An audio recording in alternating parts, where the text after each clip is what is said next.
নমস্কার। আজকে আমি কুশিয়া তরকারি ভুনা রান্না করছি। এই ম এই প্রথমে আমি সরিষার তেল দিব, তারপরে পেঁয়াজ, আদা বাটা, রসুন বাটা, জিরা বাটা এবং মরিচ বাটা দিয়ে আমি ভালো করে এটাকে ভেজে নেব।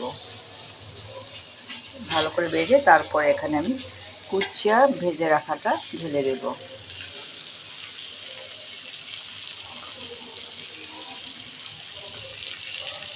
কুচিয়া মাখাটা ঢেলে দিচ্ছি, ঢেলে দিলাম।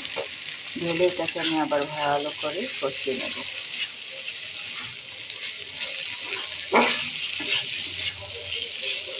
তারপরে এখানে আমি গরম পানি ঢেলে দেব।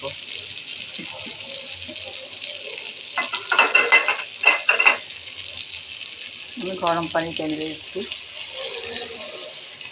গরম পানি ঢেলে এটাকে আমি ভালো করে নাড়াচাড়ি নেব। এটাকে আমি ঢাকনা দিয়ে দেবো এখন।